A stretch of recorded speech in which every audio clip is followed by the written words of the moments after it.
Welcome everyone to this JADS Lustrum podcast. My name is Nathan de Groot, and with my co-host Fabian Kok, we will explore the identity and DNA of the JADS community this far. The first 5 years, it's a milestone, of course, that we would like to explore deeper and understand what makes JADS special, what are the current challenges and the things we can be proud of.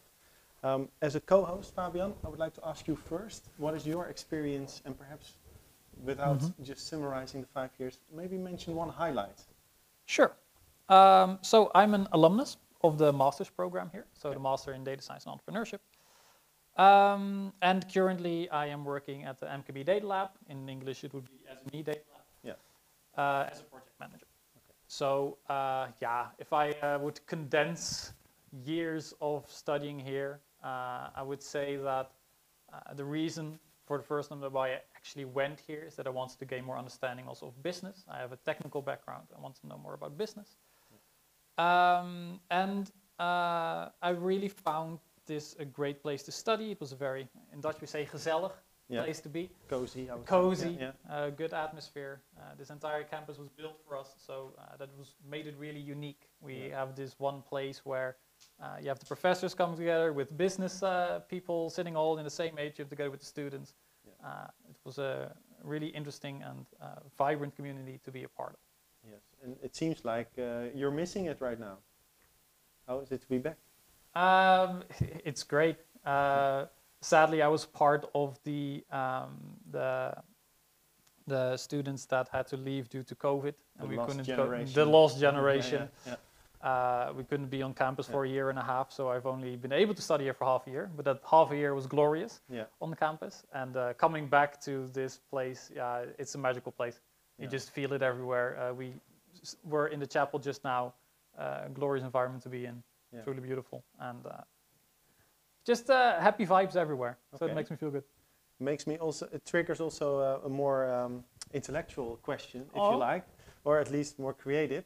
What would be the opposite of JADS? Because we can talk about it in terms of it's great and it's a nice atmosphere, but what if we think about it, what would be the opposite of JADS? The opposite of JADS would be a dark, damp, square building with very modern, say, 60s aesthetic of nothingness. And where you just sit in a room, look at a professor who doesn't want any interaction, just sending all day long. That would be the environment. You just go, okay. No podcast being recorded there. There would be no podcast. No, of course. I see that. Okay. Well, I think that's for a start. I didn't study at JADS. I only come here as a frequent visitor, as a host of interactive events. So in that sense, I understand and I recognize the anti-image that you just presented.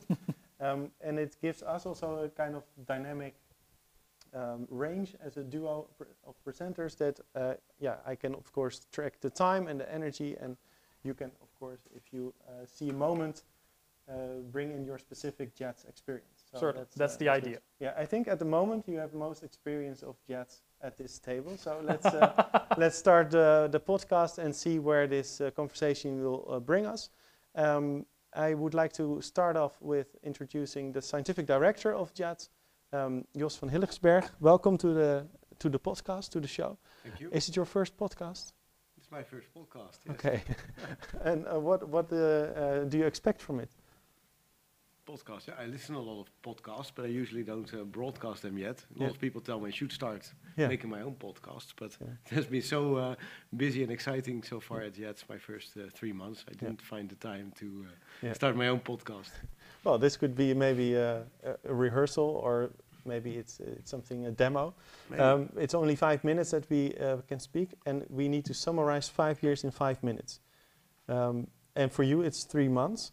So already helps. That helps. Can you see, coming from University of Twente, what are the similarities? Maybe one similarity between the University of Twente and JADS.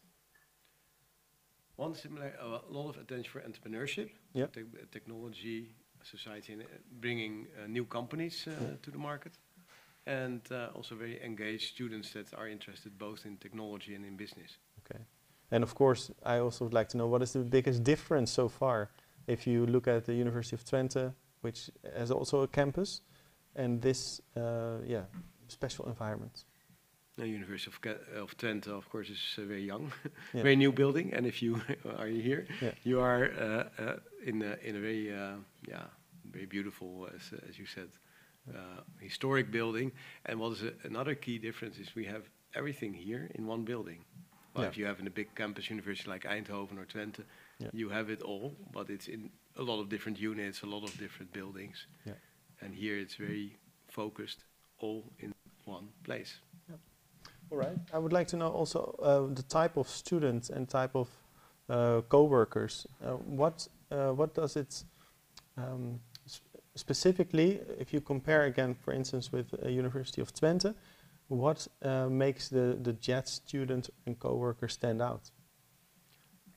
Good point. Well, I think if you come here and you in JADS, you must have a certain profile, and that you like to work with real business, real data. Sometimes I call it very ugly data because most data from the real world is very ugly. Yeah. And that's the beauty of it. Data science on ugly data, and then still survive with that and come to useful conclusions. Yeah.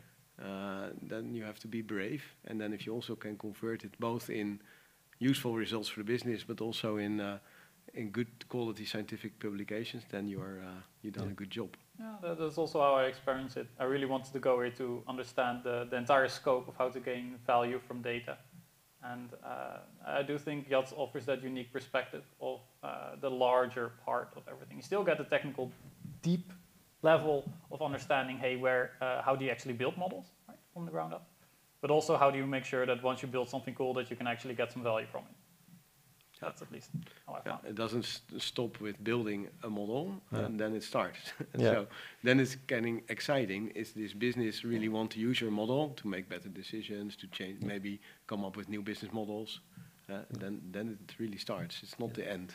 Yeah. Why did you decide to become scientific director? Because you could have stayed in Twente. What was so appealing about JADS that you thought I need to be here? Yeah, it's a funny story, but I was part of the committee that accredited the master and the bachelor. Okay. So I was seeing all this enthusiasm, and it was in the COVID time, so people were on the other side of the screen, and I was sitting at home and I was looking at all these enthusiastic people, who were like you experience now, a lot of vibrant community. I was very, very, very excited about these programs. And then I visited the building here. Actually, the chairman of Tilburg University, Wim van der Donk, he called me saying, we actually are looking for a new scientific director. And I thought, okay, interesting. So then I came here and I talked to many people. I thought, this is a nice new challenge. Yeah. So, and the reason I think we already discussed is that it is very focused. It is bridging two universities. And it's also has a very impressive network of businesses that really come here with their data. Yeah. And I think that makes data science interesting. And so data science is only interesting on real companies, real data sets. You can practice a little bit with the so-called artificial data sets from the textbooks. But if you really can make impact with real business, then you are doing something exciting. And I think that's happening here all the time. Yeah, for sure. That's also what I noticed in the masters, that one big difference with other masters is that there you get data sets and you know, oh, if I do it well enough, it will be fine.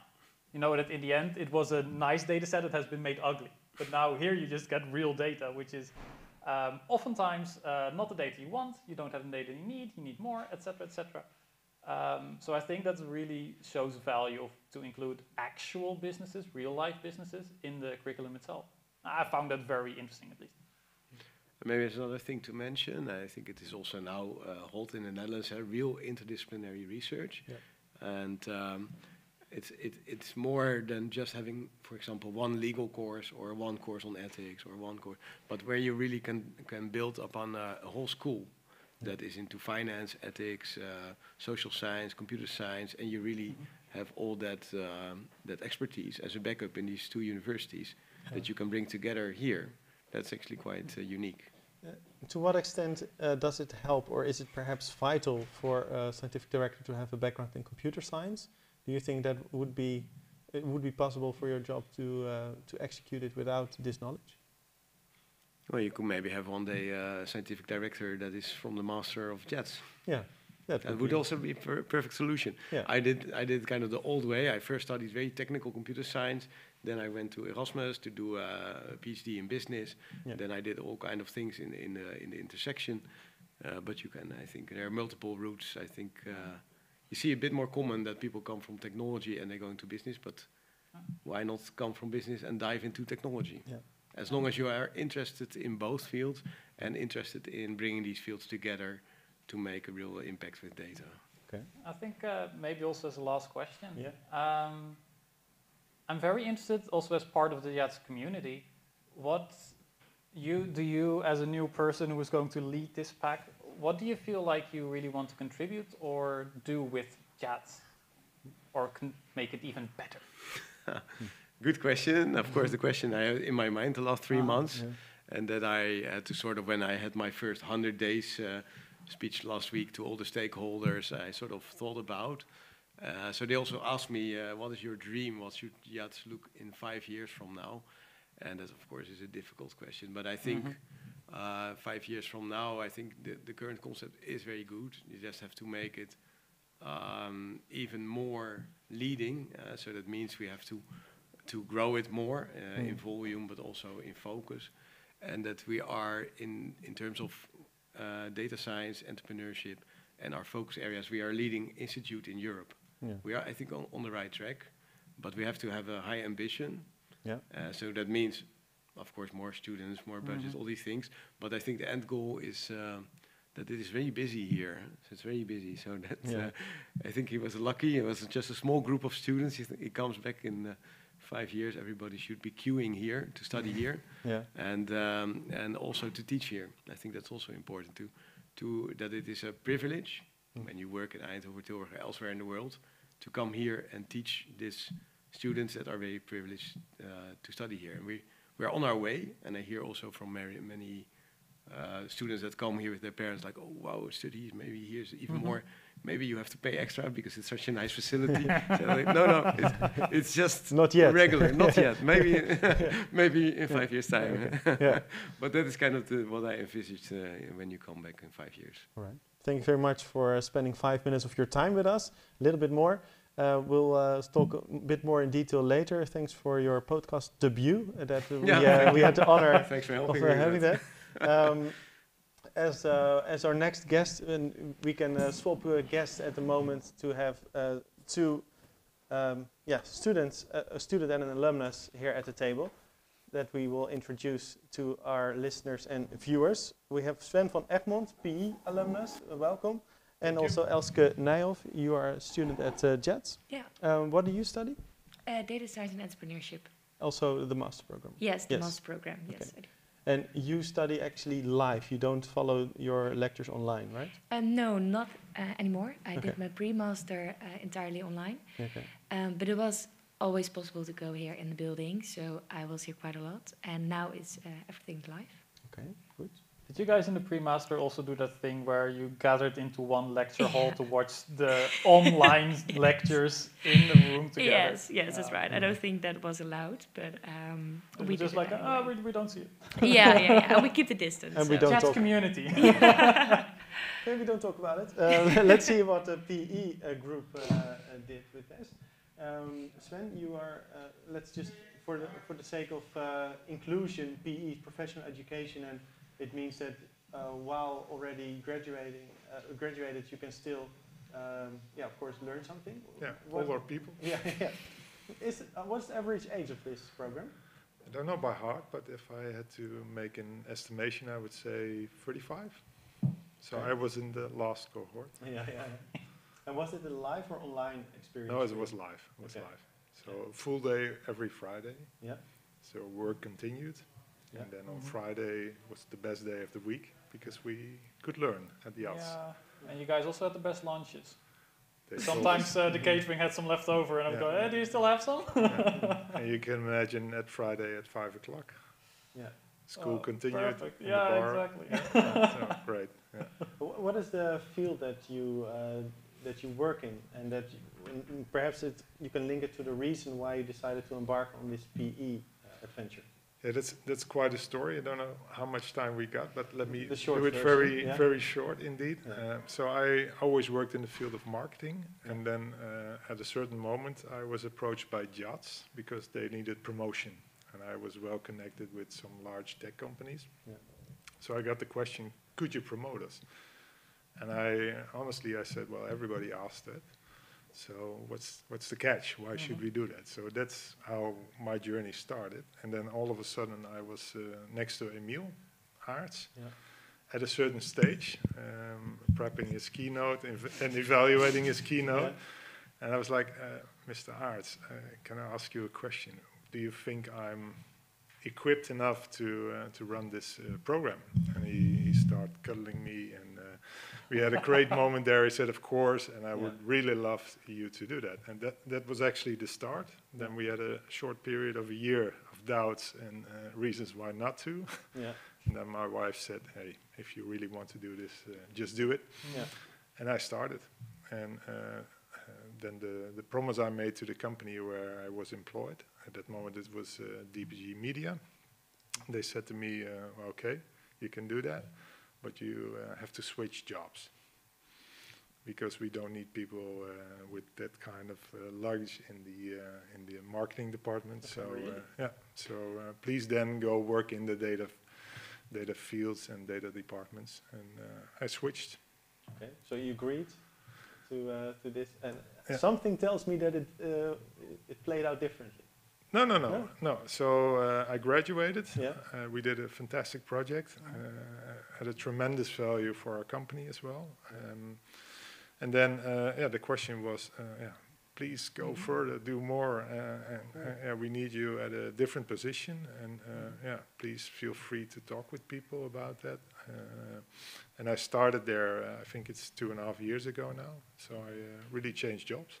Did you, because I think there's 2 tracks in PE, right? One more leading data projects and one actual more programming, execution of data currently it's you can simplify it by saying it's an expert program and a management program.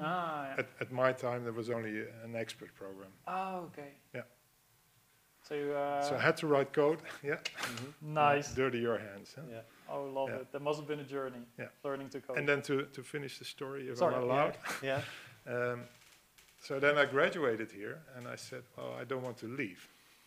And they looked at me and said, but you're graduated, and you should leave. I said, no, I want to stay. And they asked me why. I said, well, first of all, it's a great community here. I love to be here, especially on Fridays.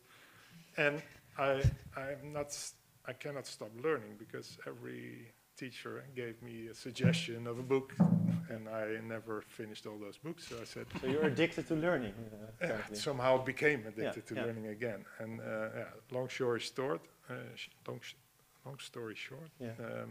I promised to give something back, and in return I could stay here.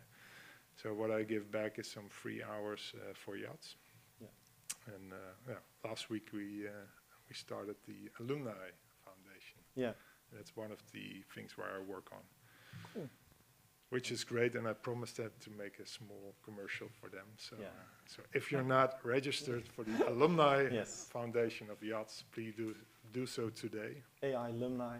AI Alumni, of wonderful course. name. So that's the short version. Okay, thank you very much. The future member of this AI Alumni perhaps is Elske. Yeah, how do you envision the future after your studies? Well, I think I want to work for a company like my first years, because I don't believe that I am a fully developed data scientist when I finish my master. I hope so, but data science is so big that I don't think that you can put it in 2 years. So the first years I want to learn more. So I want to have a work experience where I can develop myself as a data scientist. And my goal is to be really motivated in my job. So maybe I want to start my own business. But maybe I found like a company which I'm really passionate about and motivated, and I don't have the need to start my own business. But it is something that I am thinking about, and I would really enjoy, I think. And in what sphere? Is it more healthcare or agriculture or Something else, something digital? Well, it is not that concrete yet. Okay. I think something digital, like technology, of course, because that's really my passion. Yeah. But yeah, I don't know. I'm quite impulsive, so maybe I change my mind. Okay. That could be. Yeah. Oh, before you run away, one more question. You said it's important and JADS stands out because of the interdisciplinary approach. What is your discipline, and do you see this interdisciplinary approach also while studying? Yes, I do.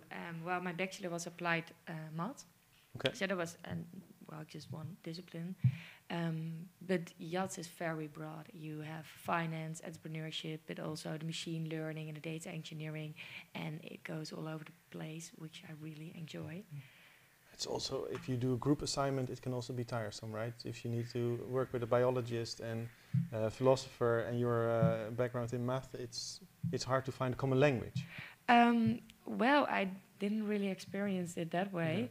It was actually quite fun. And we all did the same pre-master, and you all choose to do this master, so you have some common language already. So fair enough. So Were maybe there that many people from the pre-masters also?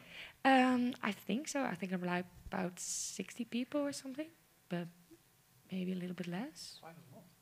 Yeah, quite a lot. And so basically, you're an outlier if you don't do the pre-master almost. No, I don't think so. Okay.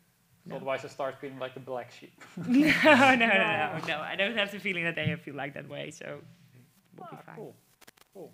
And also because you're thinking more towards business, was that also how you came in? Because I hear from a lot of students that, I'm not sure if I want to or not. That's also why they come in here, but you just came in. Yeah, let's go. Yeah, indeed. Yeah, well, because like I said before, I studied applied math, which I really enjoy, but I really miss the business side. And I thought, okay, I don't want to work just as a programmer or an ICT girl in the corner. I want to start my business, or I want to do like something totally different. I want to have like a broader vision. So no, that was actually the reason why I chose data science and entrepreneurship, and not data science and artificial intelligence at Eindhoven. So yeah, cool. And if you get the offer, just like Sven, or perhaps create the offer to stay in the community after your studies, would you be open to, or do you think it's time to go to some other place? No, definitely. I really enjoy studying at the JADS, and I think I really enjoy my bachelor as well, but I am enjoying my master even more. And if this stays like this, I don't want to leave as well. So. Okay. Do you have one concrete example that of a day or a lecture that you really enjoyed and that we can somehow envision so that we can share your joy? Well, it's quite difficult to say like for one example. Just like what Fabian was saying as well, it is like the whole atmosphere and the feeling you have. I really enjoy like doing the group projects. Especially in the first semester, it was very intense. Like I didn't really have a lot of a social life beside that. But it was actually also very nice to be together and do like a lot of projects. And I think like the projects is the main example. Okay, wondering if the two of you are now at the table. It's a bit like a table that we saw also in the Russian context, that you sit at either end. What can you say about the context and the cooperation between, let's say, regular students and PE students? Is that a shared world, or is it something that interacts? Could be more, to be honest, because literally, I think somebody said today, you're the Friday group, and most of the times at Friday we don't meet a lot of master students. So I think there could be more. For example, I think the master students could be a great coach for the professional education students, because I think to some extent they are fresher and they have more luggage there. So why don't we invite them to be practitioners for the professional education students, for example, and to start blending those worlds, because I think it's an opportunity. Do you also agree that this could be an option? Yeah, I think so as well. I had no idea about the PA program and what you guys were doing. I think for both worlds it could be very beneficial. Like we can teach you, but you you are already in a business, so you know what is necessary. So I think from both sides it could be very, very nice to interact a little bit more. Well, then we have at least one improvement. There we go. A final question for both of you would be, apart from this suggestion, is there something you would wish as for a toast to say, this is what I wish for JADS in the next 5 years? It can also be a challenge, an improvement. It can be something critical or a dream. Let's start with you, Sven. I think they should become world famous, because I think it's a unique university in the world. Yeah. So let's make them famous. And then what is the means, or how do we get there? Is it TikTok, or is it something scientific journals, or both? Podcasts. I think it's all about good storytelling. Okay. So there are a lot of great stories out here. Let's make sure that we tell them on the right stages and the right venues. Marketing voice speaking again. Well, I think it's feasible. The stories are here. Let's spread the word. I hope this conversation is part of that. Do you have something to add? Yeah, I want to. It would be very amazing if they would become world famous, but I really hope that they are able to keep the nice atmosphere and the great environment, even if they're going to be way bigger. Yeah. So not too many queues, you say. Well, if it is possible to keep like the same atmosphere, it will be totally fine. Keep it small whilst we grow big. Yeah, indeed. And maybe if I can understand that correctly, keep the culture alive. Yes, indeed. Yeah. Because you can also scale culture. Yeah. Thank you very much for your answers and your time. We will talk more at another stage in a different table. For now, thanks Elske, and thank you Sven, and we will continue our discussion with Thijs. We have a small change of scenery, and then Thijs Kranenburg will join us. He is from the JADS startup Bluetick, and it's been stated that it's a successful startup. So what makes it successful, and what is your role in it actually, Thijs? Yeah, well, I'm quite humble, so I wouldn't say it's that successful yet. Yeah. But I think we started 3 years ago, which is for a startup already really long. Yep. We already did 2 investment rounds. We're going to break even at the moment, so we're starting to become more mature and it becomes more like a real business instead of just a group of students that started out of their university with building a company. Where I'm responsible for is mainly the data science. So I'm reading a lot of papers on natural language processing and see how we can implement those for the legal industry. So we're in the legal industry.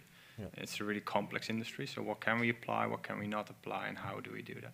So for people not familiar with the legal industry, I assume you're studying verdicts and you feed them to a machine learning system? So our most used tools are actually for jurisprudence. Yeah. So if you find one case, it's not, you want to find more, you want to see whether or not a judge contradicted what has been said or has agreed with what is said, or what do people do?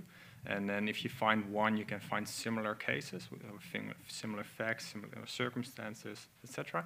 Or if you find a consideration, which is just any piece of text, you can highlight the text, click on search, and it finds similar with different language texts. Okay. Did you know that Bluetick existed? Oh yes, I was very much aware of the existence. I've seen that one picture of you guys walking on the bridge somewhere over there, I think. But it does sound very interesting to me, especially NLP.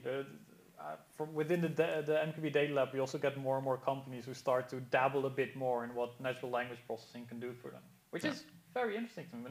What I also just wonder is that I'm guessing it's largely Dutch legal text. Whether it's a bit of a hindrance that most models are written for English language instead of Dutch. Yeah, so that's a challenge. I would say. So we got a lot of data. So I think in total our data set is about 2 billion tokens or 2 billion words. I think I once counted, or whatever. So it's a big data set is what you can do. But it's also it's better for us because then English companies, it's harder for them to come to the Netherlands as competitors, etc. So yeah, it's a hindrance, but there's also still quite a lot available in Dutch. You just have to search a bit better. And that's where you guys come in. Yeah, sure. Oh, great. You're also an alumnus, of course, of this university, and I was wondering, you seem to be still studying in a way. You're still processing a lot of information. What is the difference between doing this in a studies in a program and now? Yeah, you're helped a lot more in your studies, of course. So right now I have to go to conferences or watch conferences online or read papers and search for them, etc. All by myself. There's a lot of discipline involved there. But I find it really important to do it. And in your studies, you're helped. You can choose courses, etc. You can also do tasks for a company. So that's maybe more similar to what we're doing now. So you have the data entrepreneurship in action courses, where you're actually solving these real world problems. And there you get like the real data, and you get like a real feel of how the other side actually works. So, yeah. Okay. Do you see yourself as an entrepreneur? To what extent are you a real entrepreneur, or do you think, well, if I can be scientific director in a few years, that would also be nice? Well, I'm starting to become more like an entrepreneur, I think. Okay. Yeah, I dare to say it now. How do you notice? Well, I noticed it, for example, at an event at Sprout I was 2 weeks ago with other entrepreneurs, and then you're speaking about the same things, you're having the same struggles, etc., etc. So that's how I feel like I'm becoming more of an entrepreneur.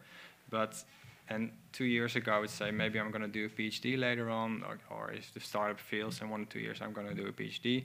And now I'm more like, maybe I want to stay in business and become like maybe a data translator, or maybe stay into the technical side of things as well, but in a company. Okay, so no PhD for you? I think no at the moment. Okay, that's good to hear. Do you have any questions, Fabian, for Thijs? Well, what I kind of wonder is whether you also kind of still stay in touch with people you know from the playground maybe, or is that community still a bit of that you're like an alumnus also of the playground? Yeah, no, so we don't have that much contact anymore at the moment, so there is some events that we go to, etc., or some conversations that are going on, but it's not that on a weekly basis I'm meeting up with them.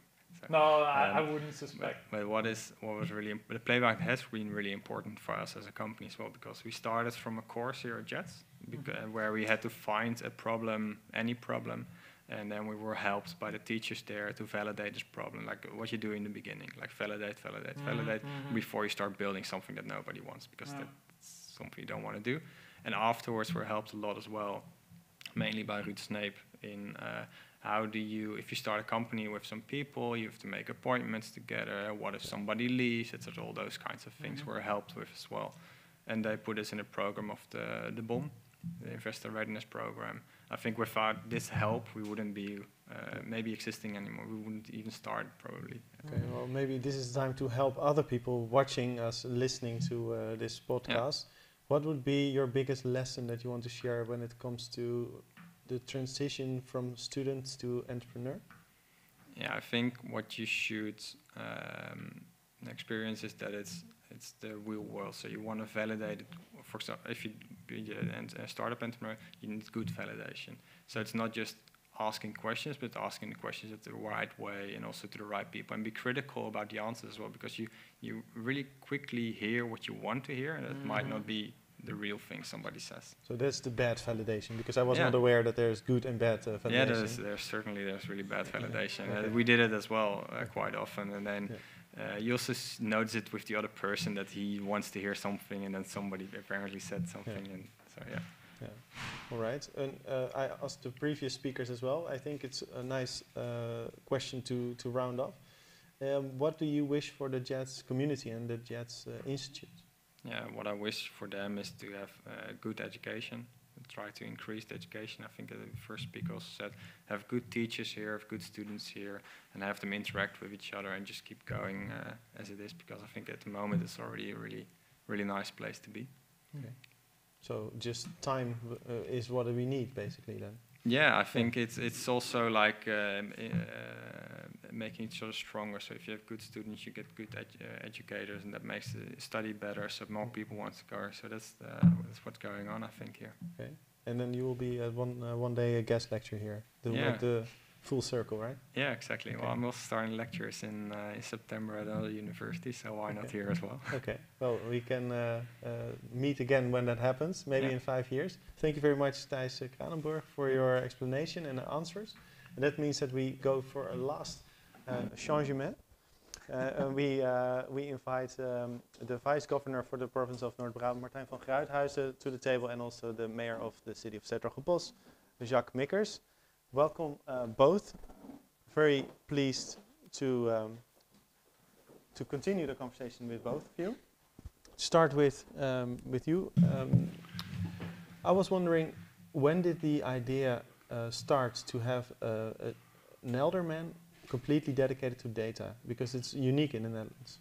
It started 4 years ago with the new administration for 2018-2022. Yeah. And one of the aldermen wanted to be committed to data science and to data entrepreneurship here in s-Hertogenbosch for an inclusive data community for the students, but also for the companies in our city. And also for the organization, for a governmental organization, that we would be more data-wise than we were before 2018. Yeah. And did you succeed as a government? It's always hard to tell. Don't ask the question after 4 years. You have to ask the question after 20 years. Okay. It's just a start. We started 4 years ago, and I think it will continue now with a new alderman at data. For also education and entrepreneurship, so I think it will continue for the next few years. Yeah. And from the perspective of a mayor, what do you think was the main addition of the JADS community and the students being in the city? To be honest? Yes, of course. Finally, a university. Yeah. Because Den Bosch is a very old city, more than nearly 900 years old. So it's very important that we have finally a university in our city, and I think the collaboration between the Tilburg University and the Eindhoven University is a good asset for the city of s-Hertogenbosch, but also specialized on data science, because we think that's for the new economy, and it attracts companies and attracts students to our city.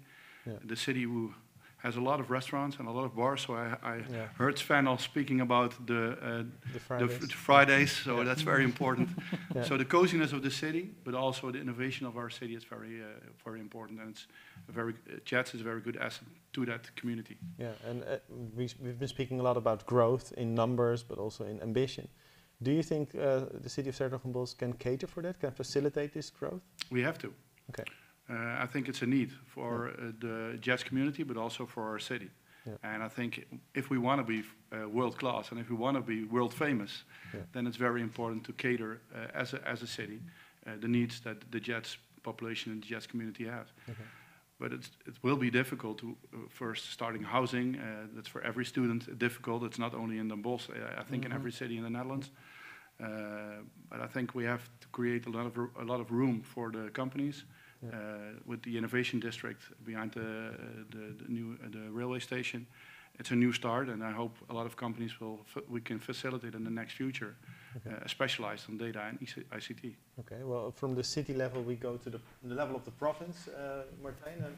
I'm curious with Tilburg University, with Technical University of Eindhoven and JADS, are they always cooperating, or are they also competitors sometimes? It's both, I think, and that's good. I think when you have some competition and strive each other for the best in a one position, it's good. And then with some competition, you get collaboration and you thrive together to position one. And that is, I think that is something that we can celebrate. Like the mayor said, we can leave the startup phase behind us, so we have to become mature.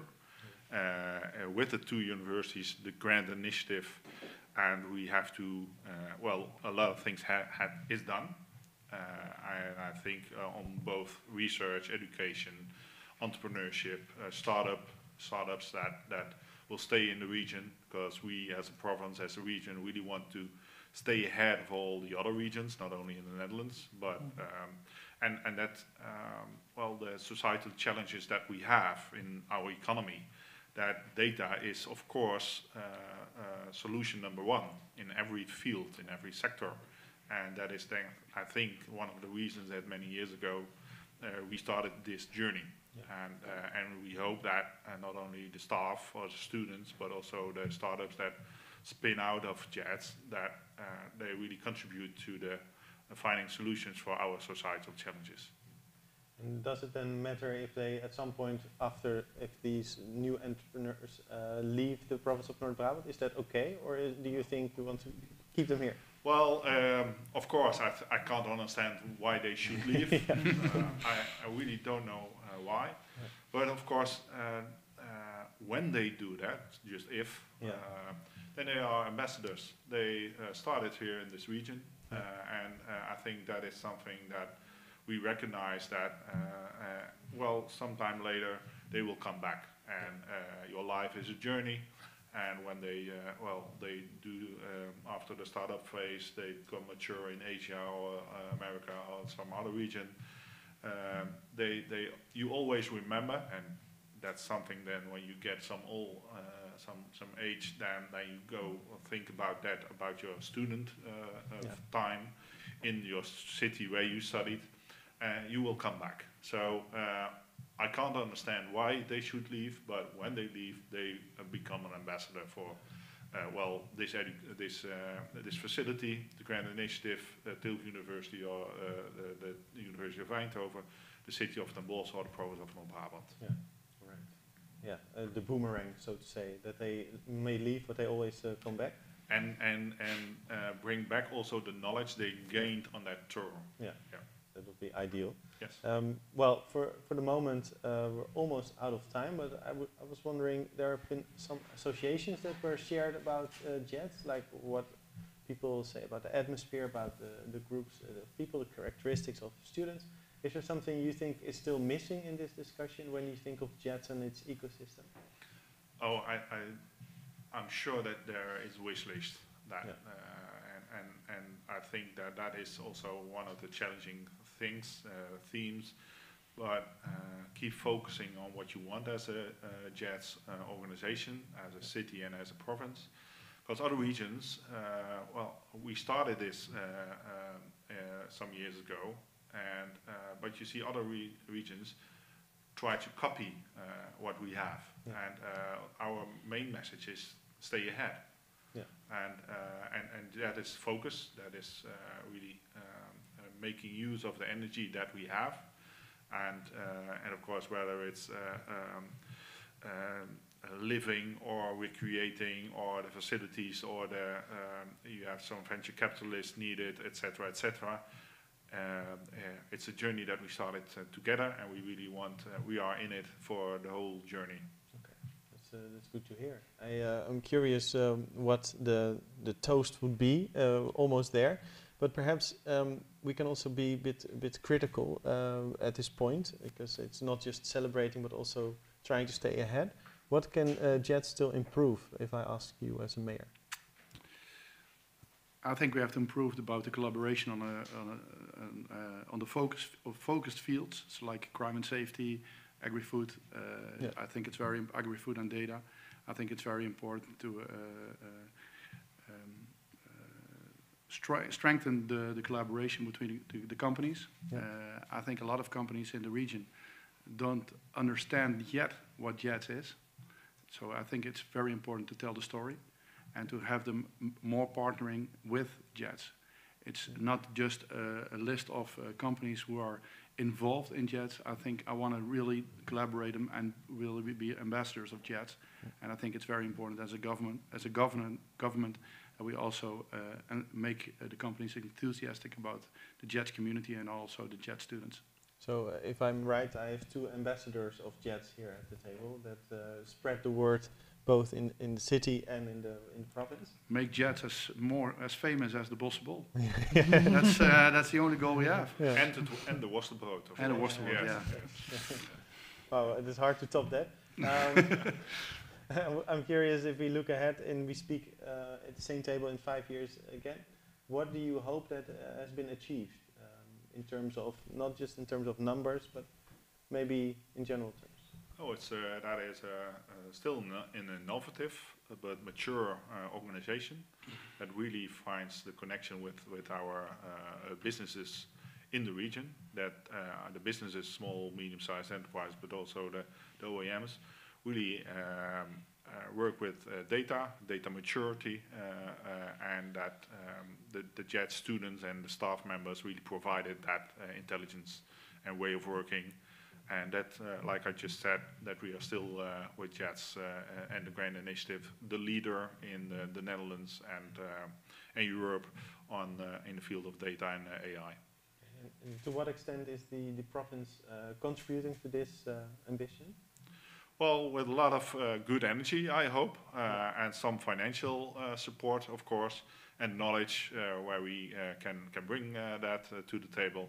So every kind of assistance instrument that we have, we are trying to provide so that we can put the organization of JADS in position to make the right decisions to keep number one in the next years. Okay. Thank you very much, Martijn. You're welcome. Jacques, do you have anything to add to this ambition, or do you think it's just going to be flourishing in 5 years? I hope it's flourishing, and I think so. But I also want to have the city has to be a playing ground for the JADS students. Yeah. Not only at Friday afternoon, but also during the week. Yeah. I think we have a lot of societal challenges here in the city, and I think in collaboration with the city, we can be a playground for all the students of JADS, and so they can succeed and compete in the world for new projects and new ideas for a better world and a responsible world, responsible with data. So like a living lab, so to say, or is that too clinical? Yeah, I like playground better. The playground. I like okay. playground. Let's stick with playground. How does it sound to you, Fabian? Sounds perfect. Maybe we need to iron out what it's called the playground, because we already have the JADS playground inside. Yeah, I know. The boss playground, who knows? Yeah. Sounds good. Yeah, we can have playgrounds on multiple levels. Exactly. Let's make it a province, the playgrounds then. Yeah. No, I understand the ambition of the mayor. Yeah. Okay.